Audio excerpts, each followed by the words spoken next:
சக்தி ஓம் சக்தி ஓம் சக்தி ஓம்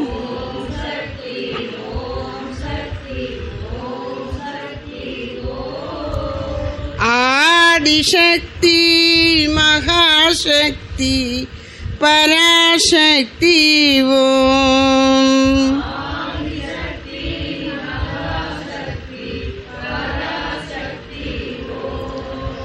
ஜெய் பராசக்தி மகாமாய் கி.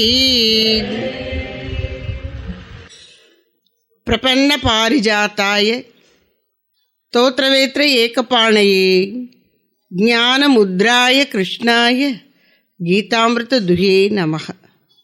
சரணடைந்தவர்களுக்கு கற்பக விருட்சம் போன்றவனும், பசுவை ஓட்டுதற்கு ஒரு கையில் பிரம்பை பிடித்திருப்பவனும், கீதை என்னும் அமிர்தத்தை கறந்தவனும், சின்முத்ரை தாங்கியவனுமாகிய ஸ்ரீ கிருஷ்ணனுக்கு நமஸ்காரம். ஜனனீம் சாரதாம் தேவீம் ராமகிருஷ்ணம் ஜெகத்குரும் பாதபத்மே தயோஸ்ருத்வா பிரணமாமி முகுர்முகுஹு. அகண்டமண்டலாகாரம் வியாப்தம் ஏன சராச்சரம் தத்பதம் தர்சிதம் ஏன தஸ்மை ஸ்ரீ குரவே நமக.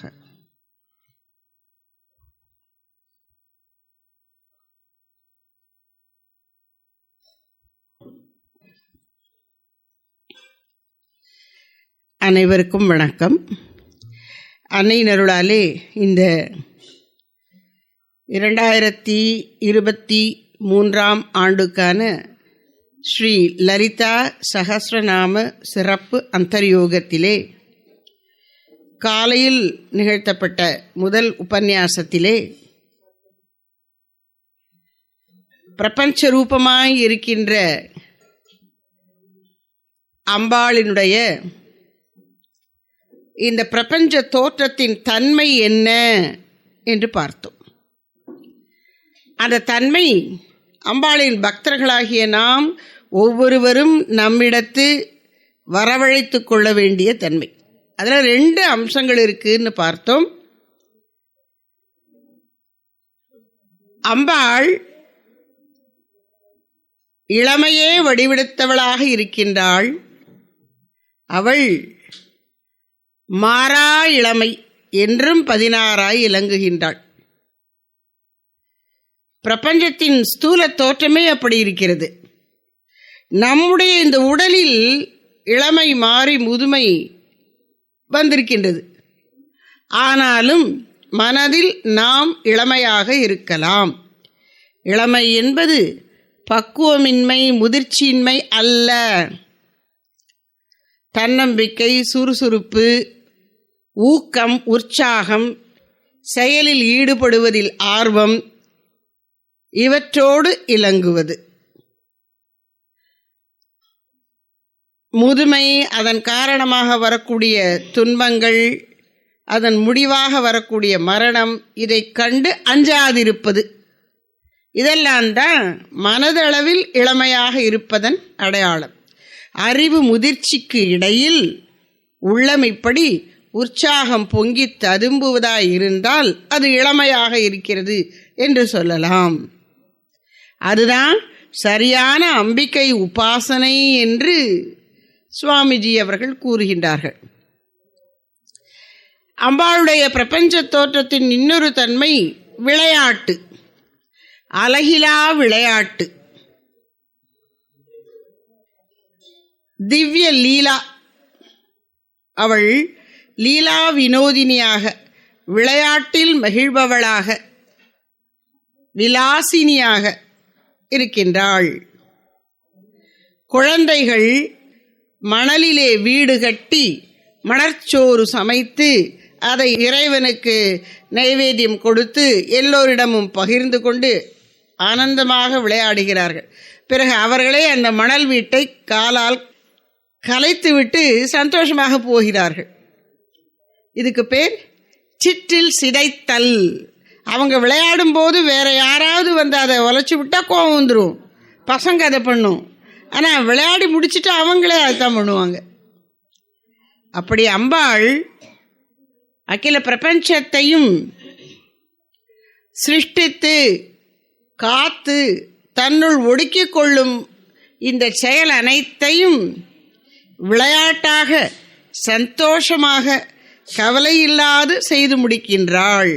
அதனால அம்பாளுடைய பக்தர்களாகிய நாமும் நம்முடைய கடமைகளை ஆற்றும் பொழுது அச்சமோ ஒரு படபடப்போ அதை கவனிக்கிறதுனால வேற எதையும் யார்ட்டையுமே பேசாத அப்படிங்காம அதை எளிதாக எடுத்துக்கொண்டு சிரமமில்லாது செய்யணும். எஃபர்ட்லெஸ் அப்படிம்பாங்க ஆங்கிலத்தில். சிரமப்படாது செய்து முடிப்பது, அதுதான் அம்பாளுடைய அந்த லீலா வினோதினியாக இருப்பதன் ரகசியம். இப்படியெல்லாம் அவளால் எப்படி இருக்க முடிகிறது, எப்படி நித்திய யௌவனாவாக என்றும் இளமையோடு இருக்க முடிகிறது அப்படின்னா, அடிப்படையில் அவள் நித்யா பூர்ணா என்று 2 நாமங்கள் பார்த்தோம். அதில் குறிப்பாக பூர்ணா என்பதற்கு சொல்லும் பொழுது தேச கால வஸ்து பரிச்சேத்திய ராகித்யா அப்படின்னு சொல்கிறாங்க. இந்த சம்ஸ்கிருத சூத்திரம் போல இருக்கிற இந்த பகுதியை தான் நான் சொல்லலை, இந்த கருத்தை விளக்கினேன், உங்களுக்கு நினைவு இருக்கலாம். காலம், இடம், சூழ்நிலை இவற்றினால் கட்டுப்படுத்தப்படாதவளாக இருக்கின்றாள். நாம் இந்த நிமிஷம் 6/10/2023 ஆகிய இன்று எல்லாரும் இங்கே அந்தரவத்துக்காக கூடியிருக்கோம். நீங்கள் அவரவர் உங்கள் வீட்டில் இல்லை, இங்கே இருக்கீங்க. இங்கே இருந்தால் அங்கே இல்லை, அங்கே இருந்தால் இங்கே இருக்க முடியாது. காலமும் இடமும் சூழலும் நம்மை கட்டுப்படுத்துகின்றன. அத்தகைய கட்டுப்பாடு அற்ற நிறை பொருளாக அம்பாள் இலங்குகின்றாள். அதன் விளைவாக அவள் பூர்ணமாக எங்கும் எப்போதும் எல்லாமாய் இருக்கின்றாள். எப்படி இருக்கிறாள்? எங்கும் இருக்கின்றாள். அப்படிங்கும்போது இடத்தை குறிக்கிறது. இடமே அவளுக்குள் அடங்கி விடுகிறது. எப்போதும் இருக்கின்றாள். அப்போ காலத்தால் அழியாதிருக்கின்றாள், எல்லாமாய் இருக்கின்றாள். ஒரு பொருள் மற்றொரு பொருளை கட்டுப்படுத்துகிறதுன்னு காலையில் பார்த்தோம். பிரகட்டாகிருதி. இங்கே இருந்தால் நான் உங்களை அங்கே உட்கார விடலை, நான் இங்கே உட்காந்துக்கிட்டேன்னு என்ன அர்த்தம்? உங்களை நான் இங்கே உட்கார விடலைன்னு அர்த்தம். அவரவர் அப்படித்தான், இயற்கை அப்படி இருக்குது. ஆனால் அம்பாளை இங்கே இல்லை அங்கே இருக்கான்னு சொல்ல முடியாது. இங்கே தான் இடம் காலியாக இருக்கா, அப்போ அம்பாள் இங்கே தான் உட்காந்துக்கணுமான்னா எல்லா இடத்துலையும் அவள் தான் இருக்கா. அப்போது இடத்தினால் கட்டுப்படுத்தப்படாதவளாக, சூழ்நிலையினால் கட்டுப்படுத்தப்படாதவளாக, காலத்தால் வரையறுக்கப்படாதவளாக, எங்கும் எப்போதும் எல்லாமாய் இருக்கின்றாள். அப்படி அவள் நிறைபொருளாக இருப்பதால் இயற்கையிலும் எங்கெங்கே பழுது, முதுமை, அழிவு வருதோ அதை நீக்கி உடனே அங்கே ஒரு புத்தம் புது உயிராக அவள் தோன்றிவிட முடியும். இப்படி அவள் இந்த பிரபஞ்சத்தை எப்போதும் இளமை நிறைந்ததாகவே காப்பாற்றி வருகிறாள். அவளுடைய இந்த மகிமையை நினைத்தால் நமக்கும் உள்ளத்தில் இளமை, அதாவது ஊக்கம், உற்சாகம் ஏற்படும். சரி, இப்போ நாம் ஒரு தலைப்பு, அதாவது 3வது பெருந்தலைப்பாகிய அம்பிகையின் விபூதிகள் என்பதிலே 2வது உட்தலைப்பாகிய பிரபஞ்ச ரூபத்தில் அம்பிகை என்பதில் பிரபஞ்ச தோற்றத்தின் தன்மை என்கின்ற குறுந்தலைப்பு, 3வது குறுந்தலைப்புக்கான விளக்கத்தை பார்த்து முடித்துள்ளோம். இன்றைக்கு இப்போ நாம் எடுத்துக்கொள்ளப் போவது 4வது குறுந்தலைப்பு, முக்குணத்தின் வெளிப்பாடு. இப்படி விளையாட்டு மயமாகவும் ஆனந்தமாகவும் கவலையில்லாமலும் உலக கிருத்தியங்களை கவனித்து வருகின்ற தாய் அன்னை பராசக்தி எப்படி தன்னை தோற்றுவித்துக் கொள்கிறாள்? 3 குணங்களின் வெளிப்பாடாக மிளிர்கின்றாள். 3 குணங்கள் அப்படின்னா என்ன? இந்த இடத்துல குணம் என்று சொன்னால், இப்போ அவர் ரொம்ப நல்ல குணம், எல்லாருக்கும் உதவி செய்வாங்க, அந்த குணம் இல்லை. அவர் ஒரே சிடுச்சிடு, பொறுமையே கிடையாது, அது மாதிரியான நல்ல குணம், கெட்ட குணம் அல்ல. இங்கே குணம் என்பது பிரபஞ்சத்தில் எல்லா பொருட்களும் அதனதன் வடிவில் இருப்பதனமான மூலமாகிய மாயையின் கூறு. குணம்னு சொன்ன மாயையின் கூறுகள். இப்போ நேற்று சத்சங்கத்தில் பார்த்தோம், பிரம்மம் எதனால் ஆனது? பிரஞானம் அப்படின்னு பார்த்தோம். இந்த ஃபோன் கவர் பிளாஸ்டிக்கினால் ஆனது. இந்த குழாய் எவர்சில்வரில் ஆனது. இந்த துணி பருத்தி நூலினால் ஆனது. அது மாதிரி இந்த மாயை எதனால் ஆனவள்? மாயையாகிய அம்பாள் முக்குணமயமானவள். அவள் ஒருபோதும் பிரம்மத்தை விட்டு பிரியாதவளாக இருக்கின்றாள்.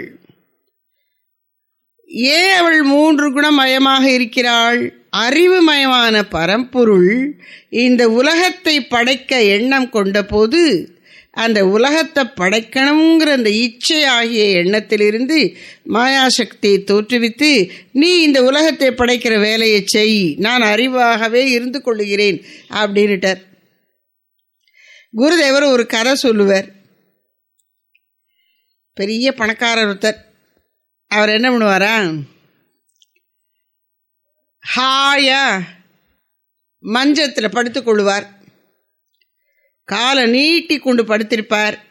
ஹூக்காவில் புகைப்பிடித்து கொள்வார். அவருடைய மனைவி எஜமானி அம்மாள் வந்து இது எப்படி செய்யலாம், அதை எப்படி செய்யலாம் என்று கேட்டுக்கொண்டு போவாள். அது மாதிரியே வேலையாட்கள் எல்லாம் விரட்டி வேலை வாங்குவாள். அது சரிதானே அப்படின்னு வந்து திரும்ப கேட்பாள். அப்படின்னு இவர் இங்கேருந்து சொல்லுவார். ஐயா அப்போ செயல் புரியாது இருக்கிற ஐயா பிரம்மம், செயலே வடிவெடுத்திருக்கிற அம்மா மாயாதேவி. அந்த செயலே வடிவெடுத்திருக்கிற மாயாதேவி 3 குணங்கள் வடிவில் அந்த செயல்களை செய்கின்றாள். செயல்களை செய்வதற்கு, பிரபஞ்ச பொருட்களை உருவாக்குவதற்கு 3 குணங்களை வைத்திருக்கிறாள். இட்லினா என்ன? அரிசியும் உளுந்தும் கொஞ்சம் வெந்தயமும் போட்டு ஊற வச்சு அரைச்சி கலந்து உப்பை போட்டு வச்சா மறுநாள் உங்களுக்கு கொஞ்சம் மென்மையான இட்லி கிடைக்கும். இட்லியில் இருக்கக்கூடிய மூலப்பொருட்கள் அரிசி, உளுந்து, கொஞ்சம் வெந்தயம், உப்பு. இந்த பிரபஞ்சத்தின் மூலப்பொருட்கள் சத்வம், ரஜஸ், தமஸ். பிரபஞ்சத்தின் மாயையின் மூலக்கூறுகளான குணங்கள் சத்வம், ரஜஸ், தமஸ் என்பவை மாயையின் மூலக்கூறுகளான முக்குணங்கள். இந்த 3 குணங்களை பற்றி பகவத்கீதையில் 7வது அத்தியாயத்தில் பகவான் அழகா சொல்றார்.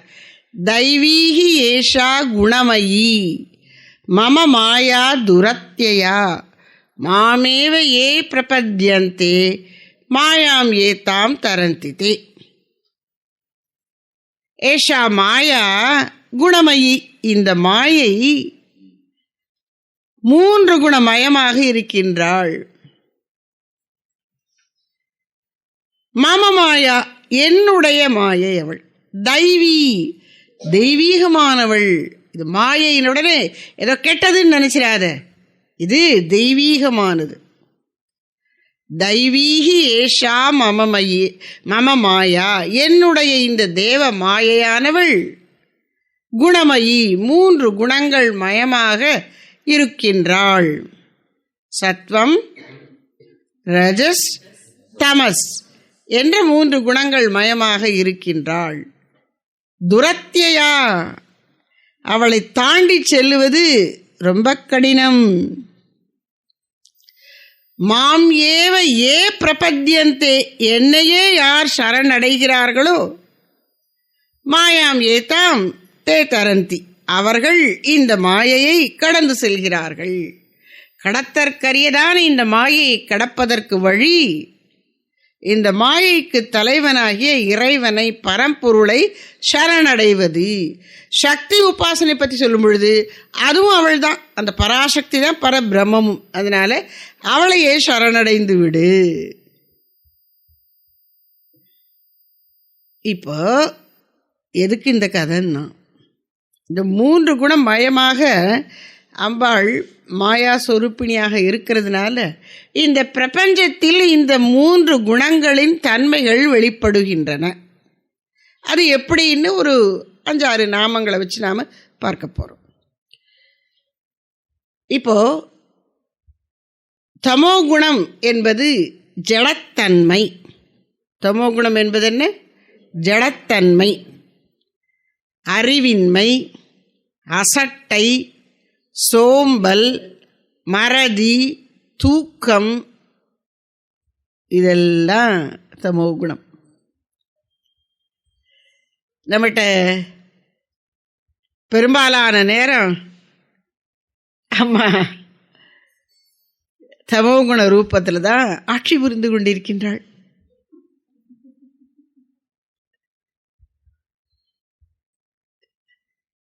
அப்போ தமோகுணம் என்பது முக்கியமாக அறியாமை, மயக்கம்.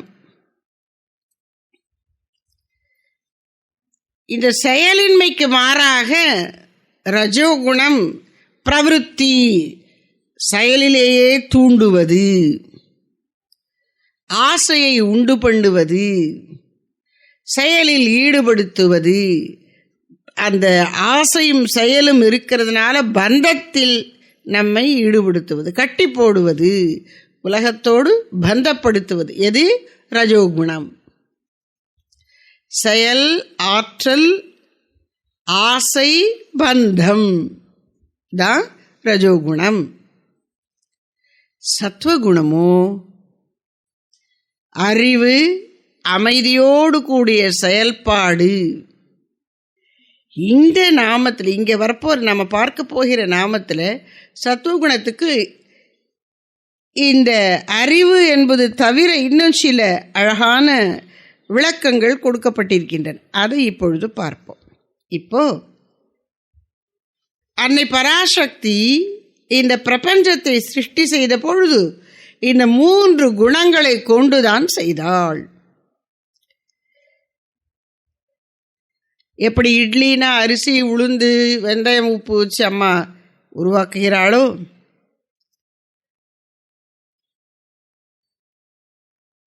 இந்த பிரபஞ்சத்தை உருவாக்கிய பொழுது சத்வரஜஸ்தமஸ் என்கின்ற 3 குணங்களை கொண்டு உருவாக்குகிறாள் அன்னை பராசக்தி. அதை காட்டக்கூடிய 6 நாமங்கள். மகாசத்வா 216வது நாமம். அப்புறம் இது சத்துவகுணத்துக்கு. ரஜோகுணத்துக்கு 3 நாமங்கள். போகினி, க்ஷோபிணி, காமரூபிணி. போகினி 293வது நாமம், க்ஷோபிணி 466வது நாமம், காமரூபிணி 796வது நாமம். அப்புறம் தமோகுணத்துக்கு விளக்கமாக 2 நாமங்கள். மோகினி 562வது நாமம், சர்வமோகினி 703வது நாமம். ஒவ்வொரு நாமமாக நம்ம விளக்கம் பார்ப்போம். இப்போ 3 குணங்கள் என்னன்னு பார்த்துட்டோம். அந்த 3 குணங்களை குறித்த நாமங்களில் நாம் முக்கியமாக எடுத்துக்கொண்டிருப்பவை இந்த 6 நாமங்கள். அதாவது பிரபஞ்ச தோற்றத்தில் மகாசத்வா, மகாசத்வா பெரும் சத்துவ வடிவாக இருப்பவள். சத்துவம்னா என்னன்னு பார்த்தோம். சாந்தம், அத்தோடு கூட முக்கியமாக அறிவு. அறிவு ரஜோகுணத்துக்கு எதிரடையாக சாந்தம், தமோகுணத்துக்கு எதிரடையாக அறிவு. அறிவு அறிவும் அமைதியும் சேர்ந்தது தான் சத்துவகுணம். இப்போ மகாசத்வா என்பதற்கு விளக்கம் பார்க்கும் பொழுது இந்த சத்துவகுணத்தில் 5 முக்கியமான தன்மைகளை சொல்லுகிறார்கள் பெரியவர்கள்.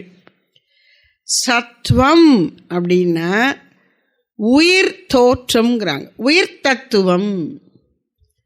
தமோகுணம் அதிகமாக இருக்கும்போது அது ஜடப்பொருளாக இருக்கும். ரஜோகுணத்திலே பிராணன் வந்து விடுகிறது. சத்துவத்தில் தான் அறிவும் செயலுக்கு வருகிறது. ஒரு புழு, ஒரு சின்ன புழு இப்படி இப்படி ஊர்ந்து போகிறது. ஒரு பெரிய கல் கிடக்கு, அந்த கல்லை தூக்கி போட்டால் அந்த புழு நசுங்கி போயிடும். ஆனால் கூட அந்த கல் தானாக அசையாது, இந்த குட்டி புழு தானாக அசைகிறது. அப்போ அங்கே அசைவை ஊக்குவிக்கின்ற அறிவு இருக்கின்றது. செயல் புரியணும்னா அதுக்கு ஆதாரமாக அறிவு இருக்கணும்ல. என்ன செய்யணும், எதுக்காக செய்யணும், எப்போ செய்யணும் அப்படிங்கிற அறிவு இருந்தால் தான் செயல் புரியும் திறமைக்கு பிரயோஜனம். அப்போ செயல் புரியும் திறமைங்கிற ரஜோகுணத்துக்கும் சத்துவகுணம்தான் தேவை. சரியான அறிவு இருந்தால் தான் செயல்பாடும் முறையாக நிகழும். ரஜோகுணத்தில் செயல் இருக்கே அப்படின்னா ரஜோகுணத்தினுடைய செயல் எப்படி போயிடும்? ஆசையை ஆரம்பிப்பான், பாதியில் விட்டுருவான். ரஜோகுணம் மட்டும் ஒருத்தன் ரொம்ப தலைதூக்கி இருந்தால் அவன் எப்படி இருப்பான்? புல்தடிக்கு பயில்வான். சின்ன எதிர்ப்புகள், யாராவது கேள்வி சொல்கிறது, குறை சொல்கிறது, விமர்சனம் பண்ணுறது, அல்லது நல்ல எண்ணத்தோடு கூட யாராவது சுட்டி காட்டுவாங்க, ஒரே போட காரியத்தை விட்டுருவான். இந்த ரஜோகுணமும் தமோகுணமும் தலை தூக்கினா எவ்வளவு மோசமாக போயிட முடியுங்கிறதுக்கு ஒரு உதாரணம் இது கதையில் நிஜமாக நடந்ததுங்க.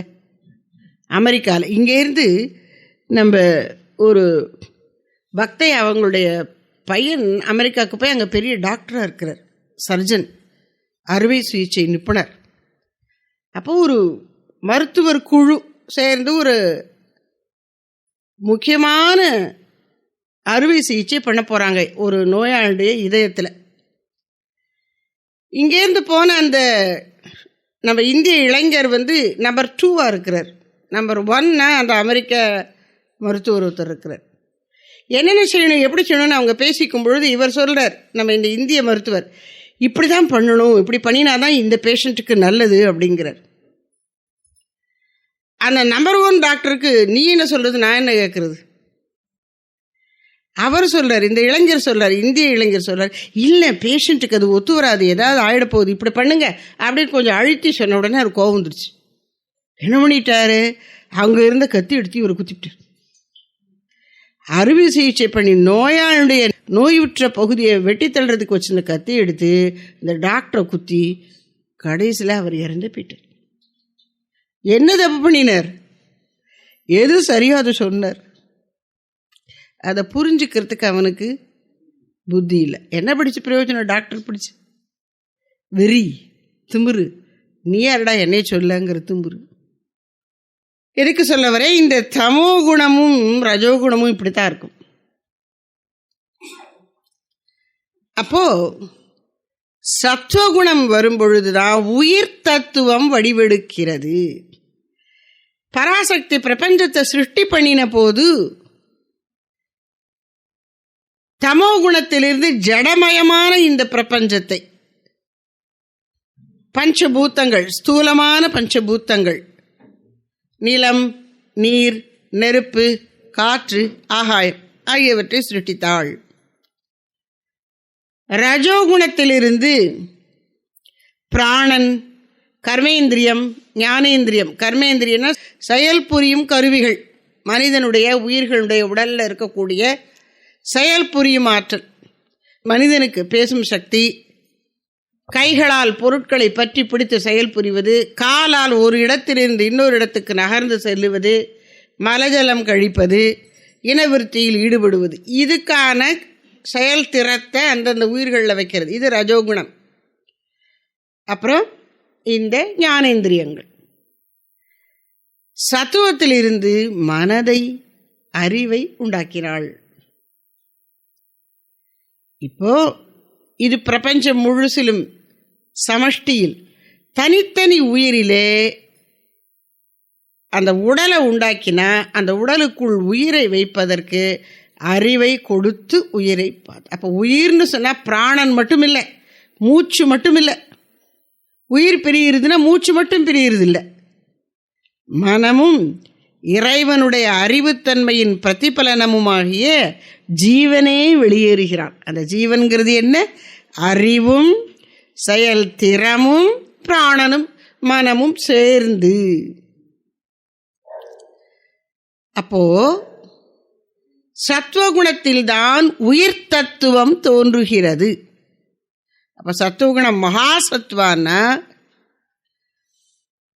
உயிர்களை தோற்றுவிக்கக்கூடிய ஆற்றலாக அவள் மிளிர்கிறாள்.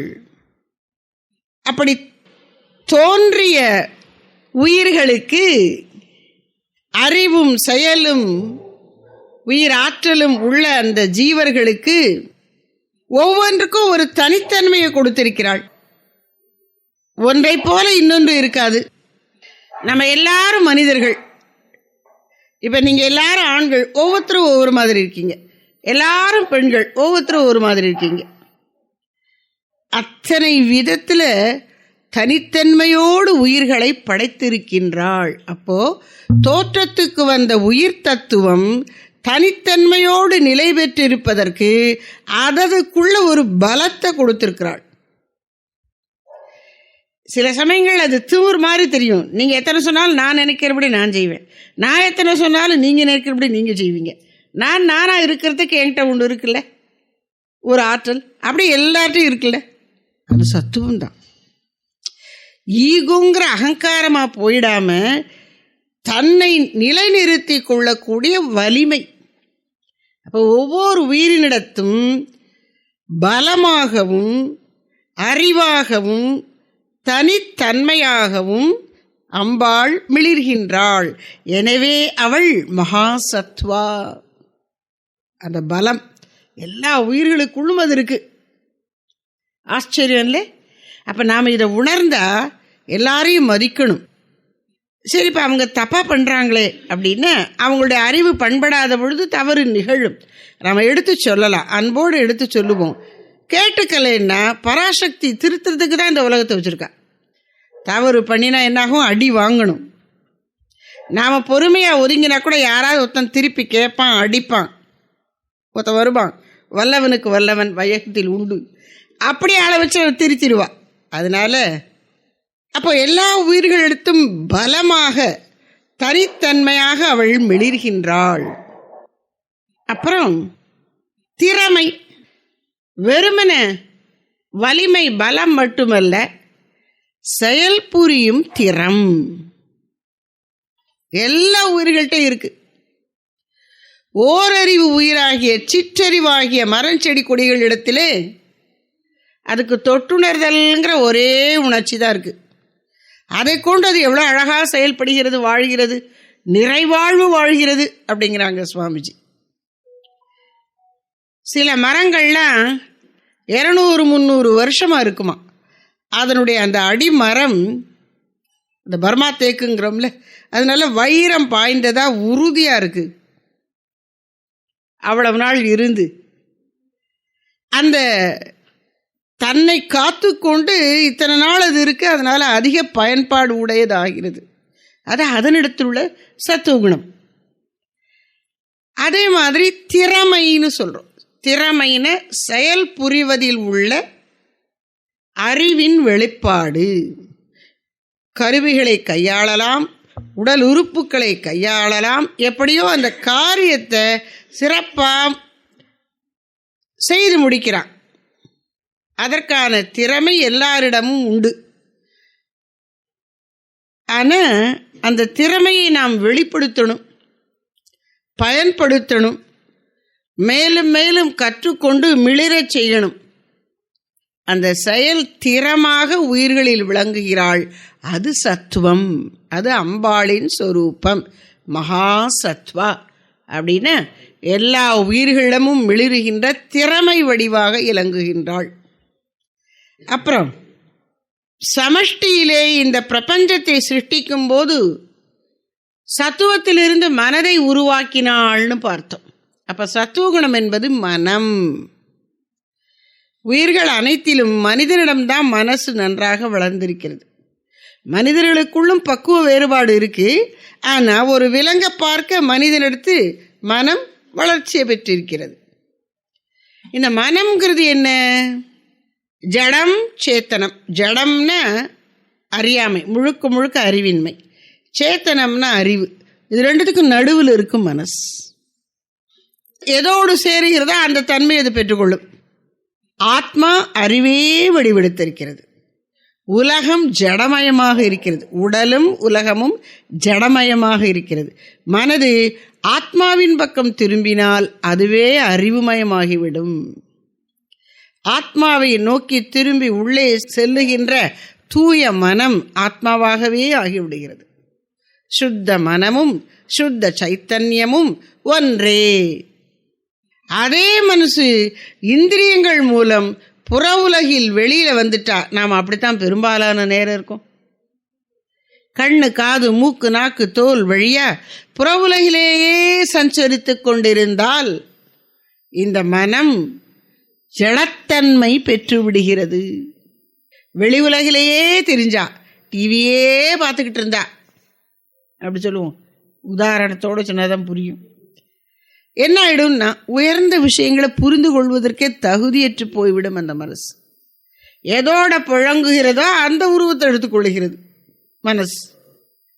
ஆத்மாவுக்கும் அனாத்மாவாகிய ஜடமயமான புற உலகுக்கும் பாலம் போல் இருப்பது மனது. சரீர வாழ்க்கைக்கு தேவையான அளவு அதனை புற உலகிலே அலையவிட்டு பிறகு இழுத்து உள்ளே திருப்பி இறைவனோடு சேர்த்தால் நீ தப்பித்தாய். இல்லையென்றால் இந்த உலகம் உன்னை இழுத்து கீழே தள்ளிவிடும். அத்தகைய மனம் ஆகிய சத்துவமாக அம்பாள் விளங்குவதால் அவள் மகாசத்வா என்று அழைக்கப்படுகிறாள். சத்துவம் என்பதற்கு அடுத்த பொருள் இருப்புத்தன்மை, சத்தா.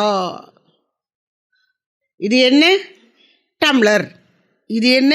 நாற்காலி. இது பாய். அப்படின்னா பாய் இருக்கிறது அப்படின்னு அர்த்தம். இந்த டம்ளரில் தண்ணீர் இருக்கிறது. என்ன சொன்னாலும் அதில் இருக்கிறதுங்கிறது மறைஞ்சிருக்கு. பொருட்கள் மாறிக்கொண்டே இருக்கும், இருப்புத்தன்மை மாறாது. உடஞ்சி போச்சு, இல்லாமல் போச்சு அப்படின்னால அதை பற்றி சொல்கிறதுக்கு நமக்கு ஒரு அறிவு உள்ள இருக்குது, அதை பற்றின அறிவு. அப்போ இருப்பு என்பது அழிக்க முடியாததாக இருக்கின்றது. அந்த அழியாத இருப்புத்தன்மையாக அவள் இருக்கின்றாள். பிரபஞ்சத்தில் இருக்கக்கூடிய பொருட்கள் எல்லாம் அழியக்கூடியது தானே. அப்படின்னா அழியக்கூடிய பொருள் அது எப்படிப்பட்ட பொருள்? நேற்று இல்லாதிருந்து நாளைக்கு திரும்பவும் இல்லாமல் போகிறது. நடுவில் இன்னைக்கு மட்டும் ஏதோ கொஞ்சம் காலம் மட்டும் இருக்கிறது. அப்படிப்பட்ட பொருள் ஒரு தற்காலிக இருப்போடு இருக்கின்றது. அந்த தற்காலிக இருப்பும் நிரந்தரமான இருப்பாகிய அம்பாளுடைய தன்மைதான். அந்த நிரந்தரமான இருப்பை பிரம்மம் என்று சொல்லுகின்றோம். தற்காலிக இருப்பை பிரபஞ்சம் என்று சொல்லுகிறோம்.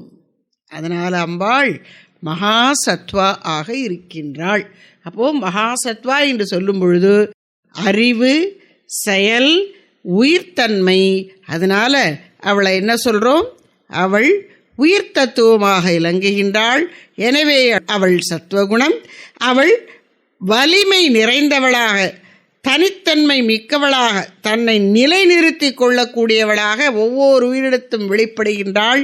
எனவே அவள் மகாசத்வா. திறமை மிக்கவளாக ஒவ்வொரு உயிரையும் வைத்திருக்கின்றாள். ஒவ்வொரு உயிருக்கும் ஏதேனும் ஒரு திறமை இருக்கிறது. இந்த கரையான் இருக்கு பார்த்துருக்கீங்களா? கரையான் அது என்ன பண்ணுது? அப்படியே புஸ்தகத்தை அரிச்சிருது. நீங்கள் ரொம்ப நாள் ஒரு புஸ்தகத்தை எடுத்து தூசி தட்டி தொடச்சி வைக்கலைன்னா கூடு மாதிரி அட்டை மட்டும் இருக்கும், உள்ளுக்குள்ளே பேப்பர் எல்லாம் தின்னுப்பிடும், ஒன்றுமே மிச்சம் இருக்காது. அந்த திறமை அதுகிட்ட இருக்கு. எதுக்கு சொல்ல வரேன்? ஒரு அற்ப உயிரிலும் கூட ஏதேனும் ஒரு திறமையை வைத்திருக்கிறாள். அந்த திறமை என்பது சத்துவம், மகாசத்வா. அப்புறம் மனம், ஜடமயமான புற உலகுக்கும் அறிவுமயமான ஆத்மாவுக்கும் இடையிலே பாலம் போல் இருக்கிறது மனது. இரண்டையும் இணைக்கிறது. தேவையான அளவுக்கு புற உலகில் திரிகின்ற மனதை உள்ளே திருப்பி பழகுவது நமக்கு நல்லது. ஏனென்றால் எதனோடு சேருகிறதோ அதன் இயல்பை அது பெறுகிறது. ஜடப்பொருட்களிலேயே உழன்று கொண்டிருந்தால் மனமும் ஜடமயமாகிவிடும். அதனால்தான் குருதேவர் தன்னுடைய சீடர்களில், இல்லறச் சீடர்களில் தலை சிறந்த ஒருவர் நாகமகாசயர். அவர் குருதேவரை பார்க்க வரும்பொழுது, நீ என்னப்பா செஞ்சிட்ருக்க அப்படின்னு கேட்குறார். அப்போ நாகமகாசயர் சொல்கிறார், ஹோமியோபதி டாக்டருங்க. உடனே அவர் சொல்கிறார், இப்படி இந்த மருந்தை பார்த்து போமா, அப்படியே ஏன் அப்படி போகணும், நீ அம்பாளை பாரு அப்படின்ட்டு. சரின்னுட்டு அன்றைக்கே இந்த மருந்து பெட்டியெல்லாம் தூக்கி கங்கையில் எரிஞ்சுவிட்டு இந்த மருத்துவ தொழிலே வேண்டான்ட்டு. நமக்கு என்னது மருத்துவ தொழிலுங்கிறது எவ்வளவு உயர்ந்தது, எல்லாருக்கும் உதவக்கூடியதாச்சே அப்படின்னு நமக்கு தோணும். யார் ஒருவர் மனம் சத்துவம் மிகுந்து இறைவனை நாடுவதற்கு தகுதியாக இருக்கிறாரோ அவருக்குத்தான் இந்த உதாரணம் பொருந்தும். சத்துவம் இன்னும் முழுசு வராத பொழுது நீ தொழிலை பாரு, மருத்துவ தொழிலை பாரு. சத்துவம் ஓங்கி இருக்கும்போது செயல்பாடுகளை குறைத்து கொண்டு தியானத்தில் அதிகம் ஆழ்ந்து செல்கிறார். அப்படிப்பட்டவர் நாகமகாசயர். சரி, அப்போ திறமை, மனம், அப்புறம் இருப்புத்தன்மை, ஒவ்வொரு பொருளினிடத்தும் இருக்கும் தன்னை நிலைநாட்டிக் கொள்ளும் தன்மை இருக்கின்றது. அந்த இருப்புத்தன்மை பரம்பொருளின் சத் அம்சத்திலிருந்து வந்தது. இதெல்லாம் சத்துவ குணத்துக்கான விளக்கம். அம்பாள் இந்த பிரபஞ்சத்தில் சத்துவமயமாக தோன்றிக் கொண்டிருக்கின்றாள். அடுத்தது ரஜோகுணத்தை விளக்குவதற்கான நாமங்கள் 3. அவை போகினி, க்ஷோபிணி, காமரூபிணி. போகினி 293வது நாமம்.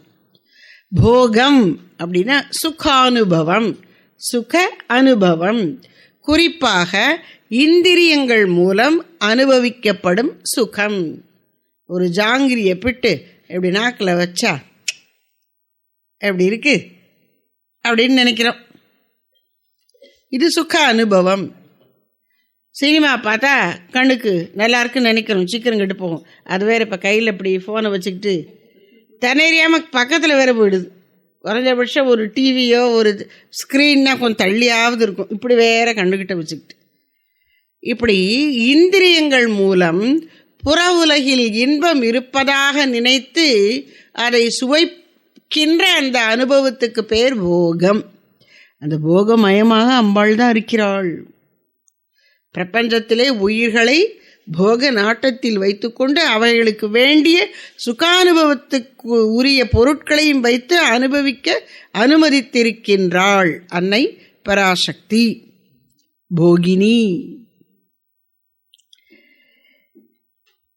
போகப்பற்று எல்லா உயிர்களையும் பற்றி பிடித்து கொண்டு என்ன செய்கிறது? அதனுடைய விளைவு என்ன? பிறவியை பெருக்குகிறது. ஜாங்கிரி நல்லா இருக்குன்னு சாப்பிட்றேன், சுகர் வருது, அது வேற விஷயம், அது அடுத்த பாயிண்ட் வச்சுக்கோங்க. இப்போவே நான் 3 ஜாங்கிரி சாப்பிட்டுட்டேன். 4வது ஜாங்கிரியை வைக்கும்போது ஒரு மாதிரி பண்ணுது, ஆனாலும் சாப்பிட்டுட்டேன் ஆசையில். 5வது ஜாங்கிரியை வேண்டாமே, ஒரு மாதிரி நெஞ்ச கரிச்சிட்டு வருது, வாந்தி வருது, வேணாம் அப்படின்னு சொல்லிடுறோம். சரி, இப்போ சாப்பிட முடியல, அப்போ இனிமேல் எப்பயுமே ஜாங்கிரி போதுமா? நான் இல்லை 2 நாள் கழித்து திரும்ப கொடுத்தா திரும்ப சாப்பிடுவேன், 3 சாப்பிடுவேன், 4வது சாப்பிட முடியலம்பேன். அப்போ போகம் மேலும் மேலும் வேண்டும் வேண்டுங்கிற ஆசையை உண்டு பண்ணுகிறது. இதான் ரஜோகுணம், ஆசை. ஆனால் இந்த ஆசையை முழுவதையும் இந்த பிறவியிலே தீர்த்த முடியாது. அப்போ என்ன செய்யணும்னா, இதை நிறைவேற்றிக் கொள்வதற்கு பிறவீடு.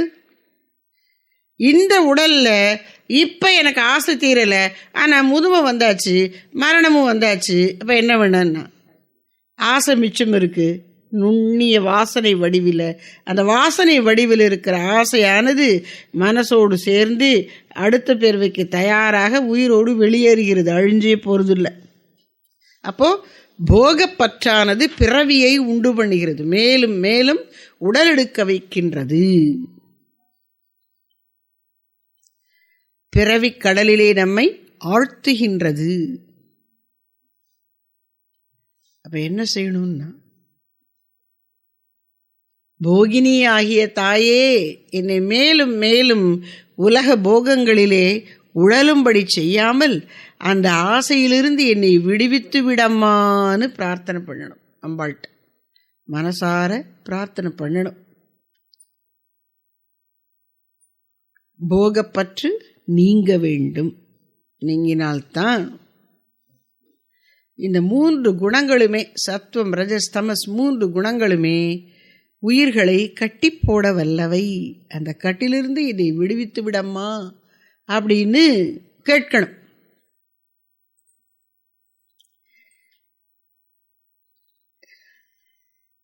அடுத்தது க்ஷோபிணி. க்ஷோபிணி அப்படின்னா, க்ஷோபணம் அப்படின்னா குமுறல், உணர்ச்சி கொந்தளிப்பு, வலிமையான சலனம். சும்மா லைட் அப்படி அசைறது இல்லை. இப்போ கும்பகர்ணனை எழுப்பணும்னா அவங்க என்ன பண்ணினாங்க? யானையை கொண்டு மோத விட்டாங்க, உலக்கையால் இடித்தாங்க. எப்படி இருக்கு? உலக்கையால் இடித்தா நம்மளாம் தாங்குவோமா? ஒரு கை நிறைய தண்ணி அள்ளி நம்ம மேலே தெளிச்சாலே முழிச்சு விடுவோம். அவனுக்கு அதெல்லாம் பத்தலை. க்ஷோபணம் அப்படின்னா வலிமையான உணர்ச்சி. உறங்கிக் கொண்டிருப்பவன் விழிக்கும்போது சரியாக விழிப்பு வரலைன்னா கொஞ்சம் இப்படி இப்படி பார்த்துட்டு புரண்டுட்டு திருப்பி படுத்துக்கிடுவான். நல்லா முழிக்கணும்னா நல்லா புரண்டு உருட்டு எடுத்துட்டோன்னா முழிச்சிருவான். அதனுடைய உருட்டு எடுக்கிறது தான் க்ஷோபணம், உணர்ச்சி கொந்தளிப்பு. அப்போ தமோ குணத்திலிருந்து நம்மை விடுவிப்பது இந்த உணர்ச்சி கொந்தளிப்பாகிய ரஜோகுணம். அது மயமாக அம்பாள் இருக்காளாம், க்ஷோபிணி. அப்போ நாம் என்ன செய்யணும்னா, தமோ குணத்தை போக்கணும்னா நம்மிடம் வந்து உணர்ச்சியை உண்டாக்கி கொள்ளணும். ஏதோ ஒரு இயக்கத்தில் அவங்க சொல்கிறது கேட்டிருக்கேன், ரௌத்ரம். நம்ம ஒரு கொள்கையை வைத்திருக்கும் போது அது ஏனோ தானோன்னு அப்படி பாம்போல் இருக்கக்கூடாதான், வீர ஆவேசமாக இருக்கணும். வீர ஆவேசம் அப்படிங்கிறாங்க. அதான் க்ஷோபணம். இந்த க்ஷோபணம் அம்பாள் எப்பொழுது பிரயோகிக்கிறாள்? சிருஷ்டியின் துவக்கத்திலேயே, இந்த பிரபஞ்ச சிருஷ்டிக்கு செயல்படும் பொழுது க்ஷோபணத்தை உண்டாக்குகிறாள். அவள் கொடுக்கிற அந்த பெரிய அசைவு சலனத்தின் காரணமாக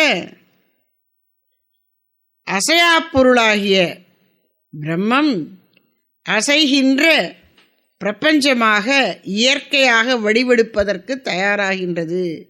அதனுடைய பெரும்பகுதி அப்படியே இருக்கு, அதுக்குள்ள ஒரு பகுதியில் இந்த அசைவு சலனம் வந்து சிருஷ்டி நிகழ்கிறது. பாம்பு சும்மா சுருண்டு படுத்திருக்கு, அதுவே குடு குடுக்குன்னு ஓடுது, இப்படி இப்படி இப்படி இப்படி.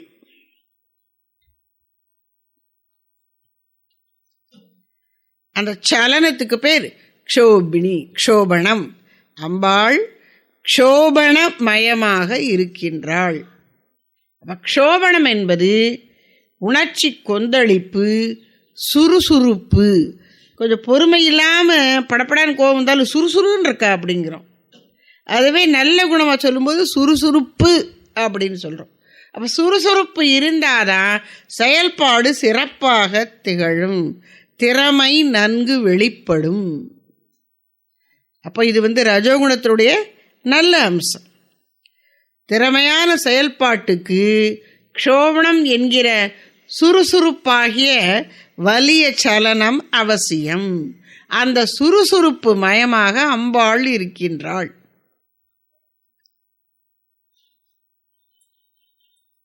இந்த க்ஷணத்தில் யார் யார் எவ்வளவு காரியம் செய்துட்டு இருப்பாங்க இந்த உலகத்தில், கொஞ்சம் நினச்சி பாருங்க.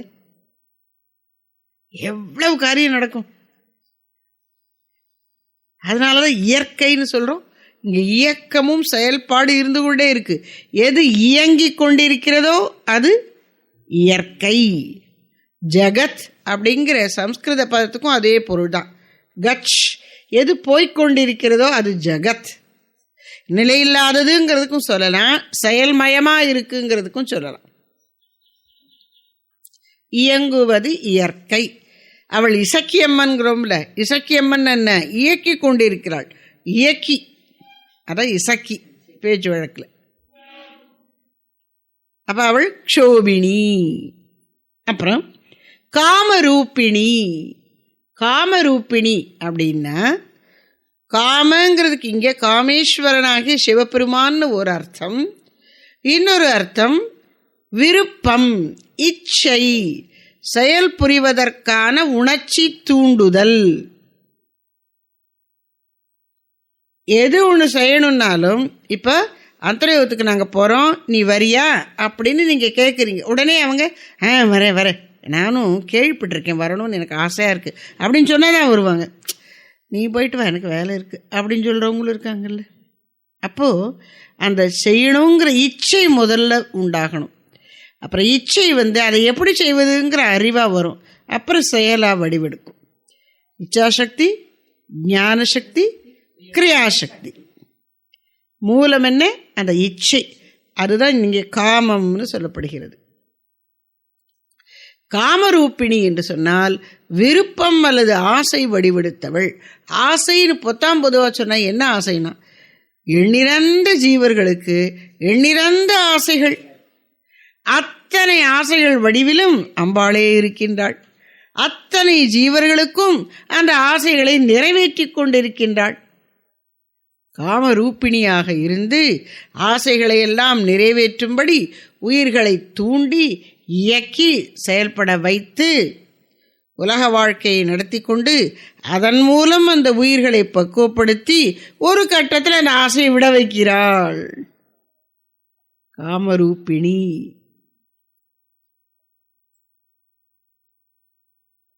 ராகம் அந்த பற்றுதல் தான், ஆசைதான், விருப்பம்தான். வைராக்கியம், விராகம், அந்த பற்றுதல் இல்லாத தன்மை. அப்போ அம்பாள் உயிர்கள் அனைத்துள்ளும் காமரூபிணியாக இருந்து கொண்டு எண்ணற்ற ஆசைகளை தோற்றுவித்து அவற்றை எண்ணற்ற விதங்களிலே பூர்த்தி பண்ணி கொண்டிருக்கின்றாள். காமரூபிணி. இப்போ போகினி, சுகபோகம், சுக அனுபவம், குறிப்பாக இந்திரியங்கள் மூலம் சுகபோகம், அதற்கு மூலமான ஆசை காமரூபிணி.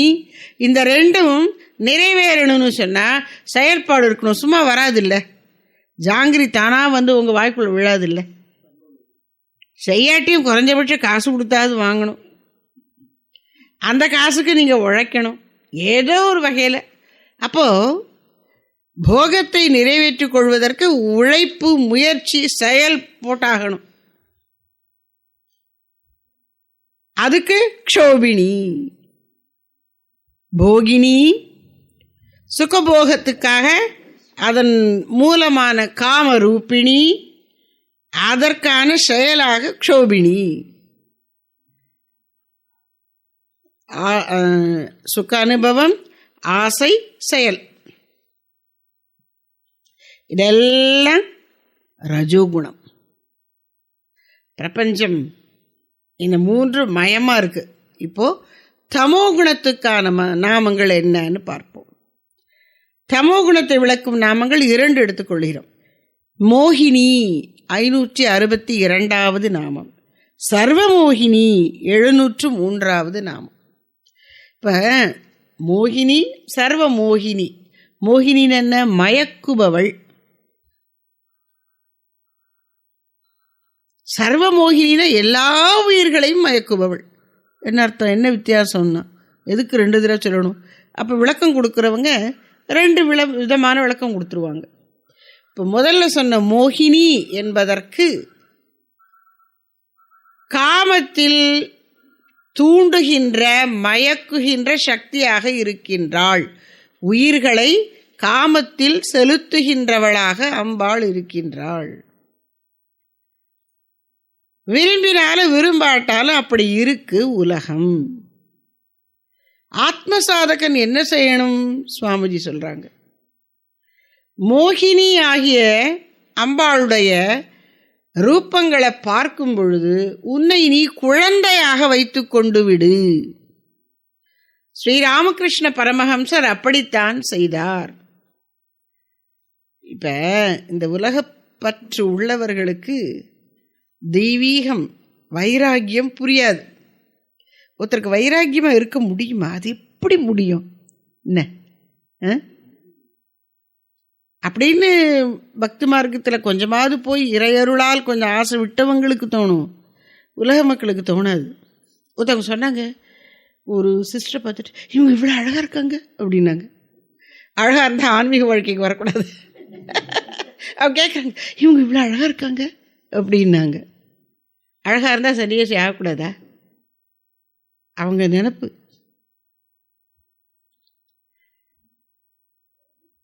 அப்போ இந்த வைராகியத்தை புரிந்து கொள்ளவே முடியாது பல ஜீவர்களுக்கு, பெரும்பாலான ஜீவர்களுக்கு.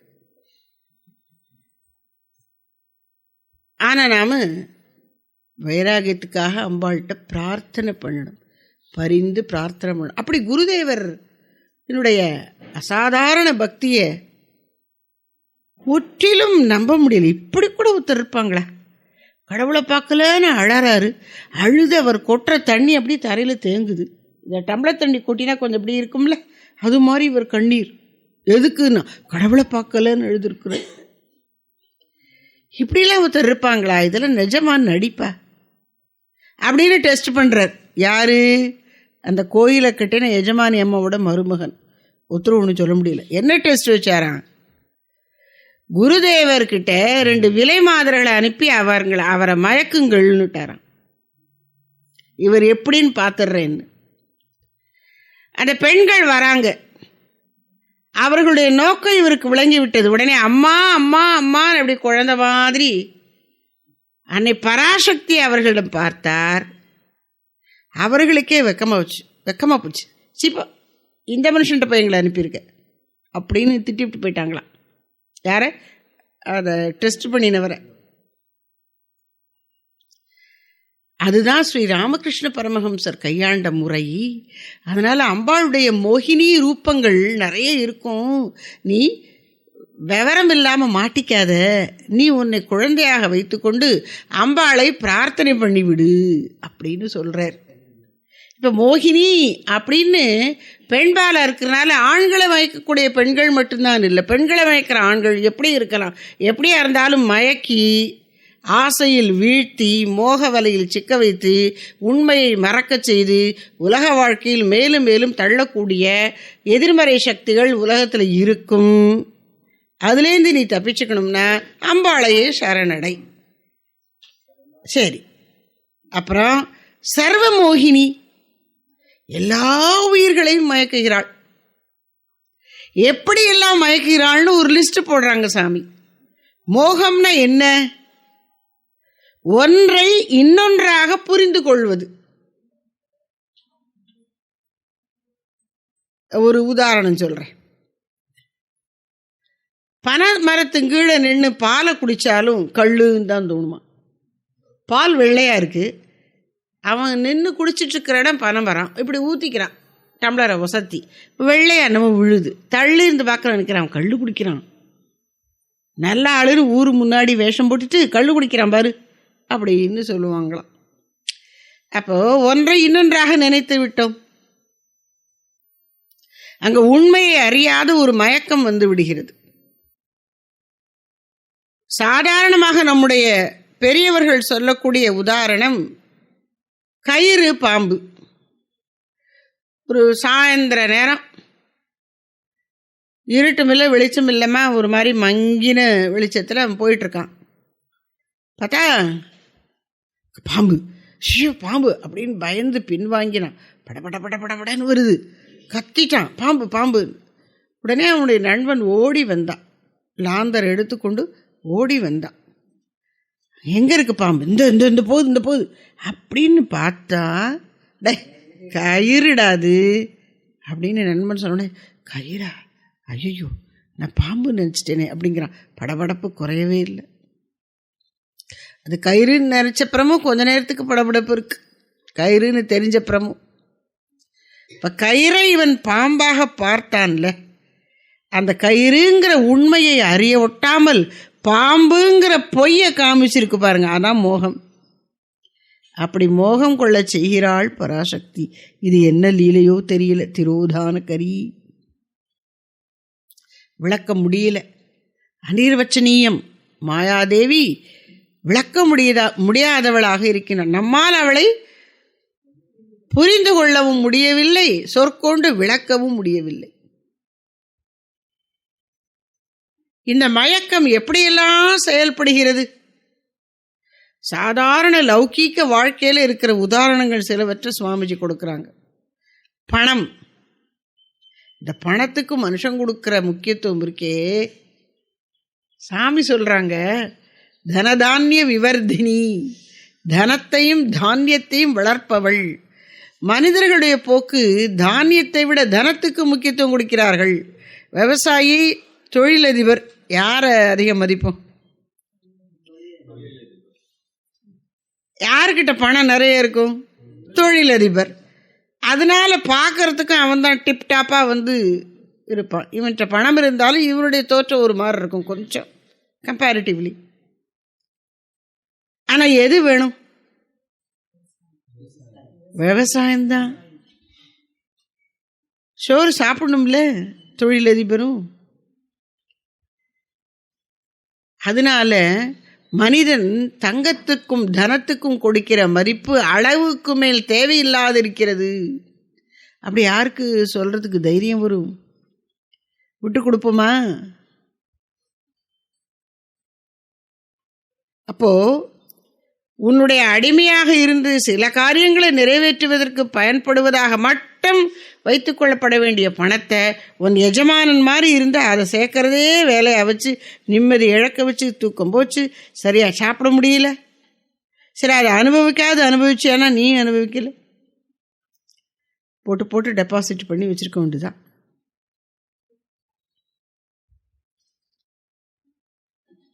அப்போ பணம் அல்லது தனத்திற்கு மனிதன் கொடுக்கிற மதிப்பு பெரிய மோகமாக இருக்கிறது.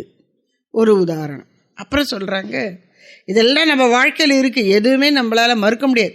உற்றார் உறவினர்களை தனக்கு வேண்டியவர்கள், தன்னை சார்ந்தவர்கள், தனக்கு உதவுவார்கள், தன்னுடைய நம்பிக்கைக்கு உரியவர்கள் என்று நினைக்கிறான் பாருங்க மனுஷன்.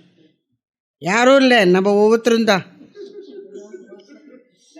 அந்த எதிர்பார்ப்பு இருக்கு பாருங்க, உற்றார் உறவினரிடத்து உள்ள பற்றுதலும் எதிர்பார்ப்பும், அது பெரிய மோகம். சர்வ மோகினி, எல்லா உயிர்களிடத்தும் அந்த மோகம் இருக்கிறது. சரி, அப்ப எதுக்கு அவங்க அப்படி இருக்காங்கன்னா,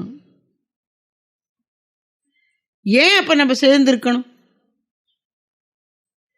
நீ உடலெடுத்து இந்த உலகத்தை அனுபவிக்கணும்னு சொன்னா ஏதோ ஒரு அம்மா அப்பான்னு உனக்கு ஒரு உறவு உனக்கு காரணமா இருந்தாகணும்.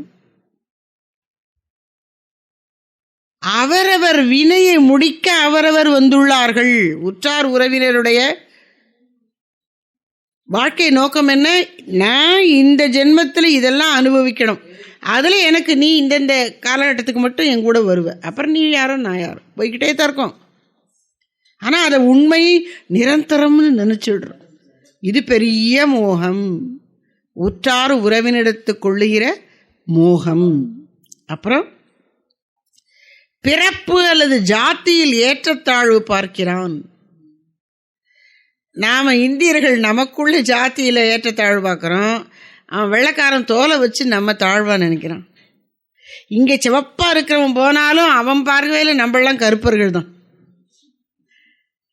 அப்போ பிறப்புல, அதாவது ஜாதி, இனம், மொழி, இதையெல்லாம் வைத்து மனிதர்களுக்குள்ள ஒரு ஏற்றத்தாழ்வு கற்பிக்கிறோம் பாருங்க, அது பெரிய மயக்கம். அப்புறம் உலகப் பொருட்கள் பயனற்றவை, நிலையற்றவை என்று தெரிந்தாலும் அதில் மேல் உள்ள பற்றுதலை விட முடியாமல் இருக்கின்றோம். அது ஒரு பெரிய மோகம். எத்தனை மோகம்! இதை எல்லாவற்றுக்கும் மூல காரணமாக இருக்கின்ற மோகம் என்ன? இந்த உடம்பையே நான் என்று நினைப்பது. நான் இந்த உடல் என்று நினைச்சிட்டா அப்புறம் உற்றார் உறவினர் எனக்கு என்னை காப்பாற்றிக்கிறதுக்கு பணம் வேணும், சுகம் அனுபவிக்கிறதுக்கு பொருள் வேணும், இப்படி போயிடும்ல. அப்ப இந்த உடல், நான் இந்த உடல் என்று எண்ணுகிற பெரிய மோகம். இதுக்கும் அடிப்படையா ஒரு மோகம் என்ன இருக்குன்னா, இருப்பதெல்லாம் இறைவன் ஒருவன் தான்.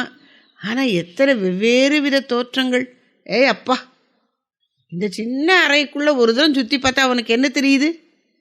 என்ன தெரியுதா? கதவு, அந்த கதவுல ஓம்னு வரைஞ்சிருக்கு, அதில் ஒரு ஸ்டிக்கர் ஒட்டியிருக்கு, அதில் ஒரு கைப்பிடி, அந்த செவரு, அந்த டியூப் லைட்டு, அந்த காலிங் பெல், இந்த கேலண்டர், இந்த கர்டன், இந்த படம், இந்த புஸ்தகம், இவ்வளோதானே? இங்கே கடவுள் தான் இருக்கிறார், வேற ஒன்றுமே இல்லை அப்படின்னு யாருக்கு தோணுதியா? சரி சரி சரி, உண்மையில வேற என்ன இருக்கு சொல்லுங்க? அப்போ அழியா பொருளாக ஒன்று இருக்க அதை அழியும் பல பொருட்களாக பார்க்கின்ற அந்த மயக்கம், அடிப்படை மயக்கம் இதான். அதுலேருந்து வந்தது தான் நான் இந்த உடம்புன்னு நினைக்கிற மயக்கம். அப்புறம் எல்லா மயக்கங்களும் வந்து விடுகிறது. இது யாருக்கெல்லாம் தான்? எல்லா உயிர்களுக்கும். சர்வ மோகினி. என்னடா அது, எத்தனை வித மோகங்கள் வச்சு விளையாடுற பயங்கர ஆள் இல்லை அம்பாள். நம்மளை அப்படி இது பண்ண வச்சுட்டு அவளுக்கு ஜாலியாக இருக்கா? ஒரு பழமொழி சொல்லுவாங்கல்ல, எலிக்கு மரணாவஸ்தை, பூனைக்கு நகை சிரிப்பும்பாங்க. நகைனாலும் சிரிப்பு தான், நகை சிரிப்பு. அது மாதிரி நம்மளாம் இங்கே சிக்கி தடுமாறி கொண்டிருக்கிறோம். இவள் ஆனந்தமாக லீலா வினோதினியாக விளையாடி கொண்டிருக்கின்றாள் நம்மளை வச்சு. என்னடா இது அநியாயமாக இருக்குது, போருவோம் விளையாட்டு, நான் உண்மையை கண்டுபிடிச்சிட்டேன், உங்கள்கிட்ட நான் வரணும் அப்படின்னு கூட சொல்லலாம் அவள்கிட்ட. உடனே அவளுக்கு பிடிச்சிரும். வா வா வா, இப்படி யாருடா சொல்லுவீங்க அப்படின்னு நான் பார்த்துட்ருக்கேன் மகனே, வா என்று அன்போடு நம்மை அழைத்து கொண்டு விடுவாள். உண்மையாக கேட்டா சர்வமோகினி. இப்படி முக்குணங்களின் வெளிப்பாட்டினை இந்த பிரபஞ்சத்திலே நாம் பார்க்கின்றோம். என்ன செய்யணும்? இந்த மோகத்தை கொன்றுவிடு என்று அம்பாளிடம் நாம் பிரார்த்தனை பண்ணணும். அந்த பிரார்த்தனையோடு வைப்போம். என்ன, மோகத்தை பற்றி ஏன் பேசணும்? மோகத்தை கொன்றுவிடு என்று பாரதியார் பாடின அந்த பாடலை சொல்லி இன்றைய உபன்யாசத்தை நிறைவு செய்ய முயலுகிறேன். மோகத்தை கொன்று வீடு, அல்லல் எந்தன் மூச்சை நிறுத்தி வீடு, தேகத்தை சாய்த்து வீடு, அல்லால் அதில் சிந்தனை மாய்த்து விடு.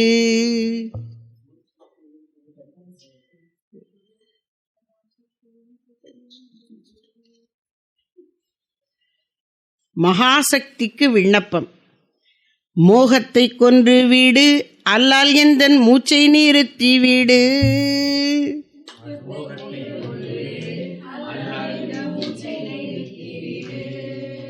தேகத்தை சாய்த்து வீடு, அல்லால் அதில் சிந்தனை மாய்த்து விடு.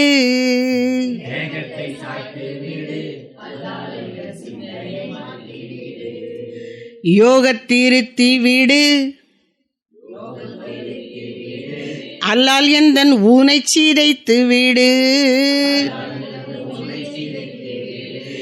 ஏகத்திருந்துலகம் இங்குள்ளன, யாவையும் செய்பவளே. பந்தத்தை நீக்கி வீடு, அல்லால் உயிர் பாரத்தை போக்கிவிடு. பந்தம் இருந்த உயிரே ஒரு சுமை. சிந்தை தெளிவாக்கு அல்லால் இதை செத்த உடலாக்கு. இந்த பதர்களையே நெல்லாம் என எண்ணியிருப்பேனோ.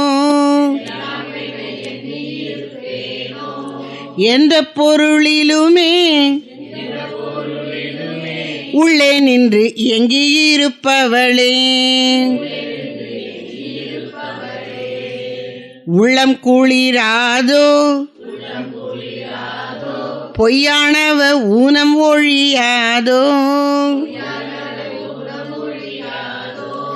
கள்ளம் உருகாதோ அம்மா பக்தி கண்ணீர் பெருகாதோ. வெள்ளக்கருணையிலே இன்னாய் சிறு வேட்கை தவிராதோ. விள்ளற்கரியவளே அனைத்திலும் மேவியிருப்பவளே. விள்ளற்கரியவளே அனைத்திலும் மேவியிருப்பவளே.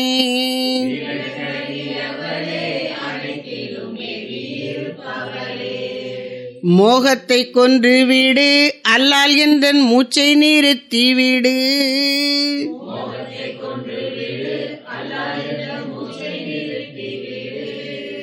தேகத்தை சாய்த்துவிடு அல்லால் அதில் சிந்தனை மாய்த்துவிடு.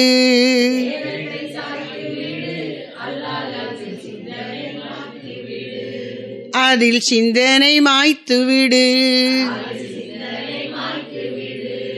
ஜெய் பராசக்தி மகாமாயி கி ஜெய்.